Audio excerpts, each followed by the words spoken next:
In the heart of the city, an old apartment building stood like a forgotten relic, its facade cracked and peeling, ivy clawing its way up the sides like skeletal fingers.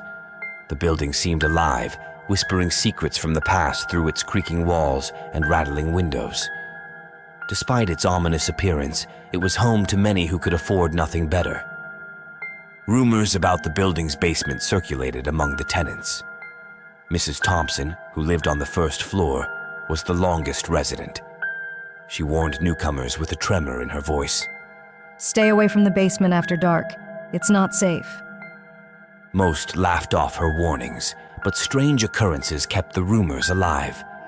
Pets vanished without a trace, and an unnatural chill would seep through the hallways at night. Eerie sounds, muffled cries, and sinister growls echoed through the walls, sending shivers down the spines of those who heard them. One sweltering summer night, Jake, a new tenant on the third floor, lay in bed, unable to sleep. The usual city noise that lulled him to sleep was eerily absent, replaced by a suffocating silence. He tossed and turned, trying to shake the feeling of being watched. A sudden icy draft swept through his room, making his skin crawl. He checked the windows, but they were securely shut. Then, a low, guttural growl reverberated through the walls, freezing him in place. What the hell was that? He whispered, his heart pounding. His phone buzzed. It was a message from Lucy, his neighbor directly below. Did you hear that noise? It's freaking me out. Jake's fingers trembled as he replied, Yeah. Do you think it's coming from the basement? Lucy's response was instant. I've heard stories about that place. They say it's haunted. Jake, a mix of fear and curiosity gnawing at him, decided to investigate. He grabbed a flashlight and met Lucy in the hallway. She was clutching a baseball bat, her eyes wide with fear. They approached the basement door, its paint flaking off like dead skin, the hinges rusted and groaning. A palpable sense of dread filled the air as they slowly opened it, revealing a staircase descending into darkness. Each step they took echoed ominously. The basement was colder than the rest of the building, their breath visible in the frigid air. The flashlight beam cut through the gloom, revealing cobwebs, broken furniture, and a labyrinth of forgotten relics.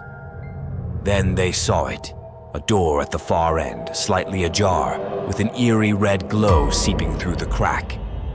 The growling grew louder, more menacing. Jake's heart raced as they approached. With a trembling hand, he pushed the door open. Inside, the walls were covered in ancient cryptic symbols, pulsing with a sinister light.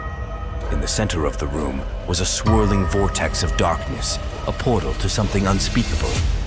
From it, a demonic entity began to materialize, its eyes burning with malevolent fire. The demon spoke, its voice a haunting whisper that seemed to pierce their very souls. You should not have come here. Lucy screamed as the demon lunged forward, its form shifting and twisting in the shadows. Jake grabbed her arm, pulling her back as they fled the room, slamming the door behind them. The growls and whispers pursued them up the stairs. They collapsed in the hallway, gasping for breath. The cold draft was gone, replaced by an oppressive heat. The sounds ceased, but the fear lingered, clawing at their minds. The next day, the building was abuzz with rumors.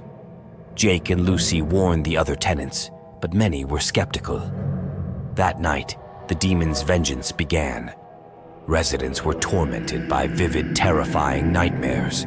Shadows danced malevolently on the walls, whispering their darkest fears. Objects moved on their own, and the chilling cold returned, creeping through the building like a sinister fog. Jake and Lucy knew they had to act. They delved into the building's history and discovered it was built on the ruins of an old church, the site of dark rituals centuries ago.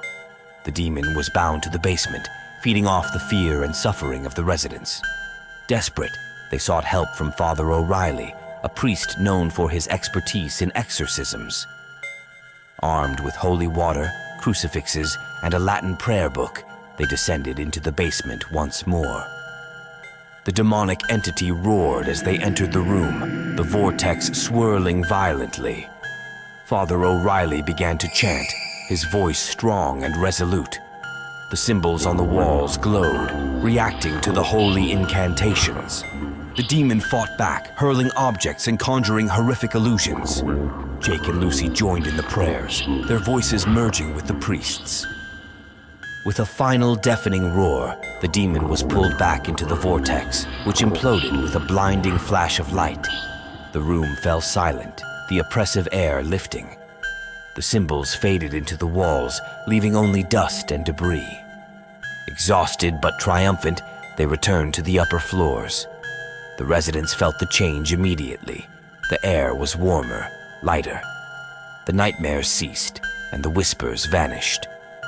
Though the encounter left scars on their minds, Jake and Lucy had saved their home. They never spoke of the basement again, but they remained vigilant. And deep in the shadows, the building sighed, free at last from its demonic prisoner. For now.